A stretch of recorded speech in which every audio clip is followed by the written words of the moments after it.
Since we cannot get away from Nigel Farage at the moment, he seems to be absolutely everywhere, either to your joy or your horror. But he's certainly one of the most interesting people to launch himself into this. So, Paul, what's your view?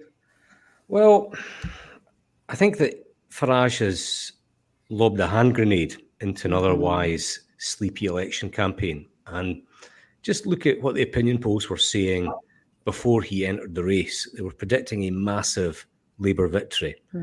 What this has done, I think, is guaranteed a massive Labour victory. And we're looking at maybe a majority of 250, maybe even 300 seats plus. And that's because Nigel Farage is going to divide the right-wing vote. You know, obviously I'm Or not a fan steal it all together. That's yeah, the well, other you know, thing. I'm not a Farage fan. I don't like his politics. You know, I don't look at politics in terms of stopping folk from coming into this country.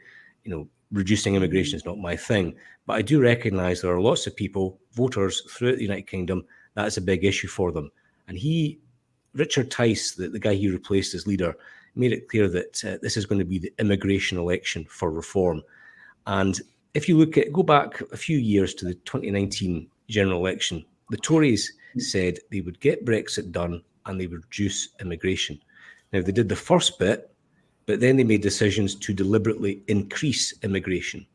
So you've got millions of people, what I would call Labour to Tory switchers in 2019, who feel betrayed with the Tories because net migration is now at its highest ever level.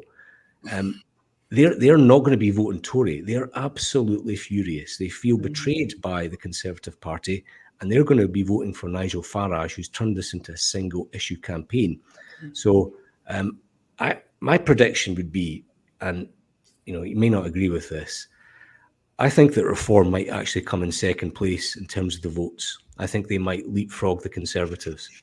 I think The you Tories could are in be right, such, Paul. I think they're in such dire straits. And there was actually an opinion poll published very recently, maybe in the last hour, which has Reform and the Conservatives neck and neck. There's no love for the Tories. They're losing shed loads of voters to the Labour Party, and the same is true of Reform. And I think they're going to get squeezed, and I think they're going to come in third place.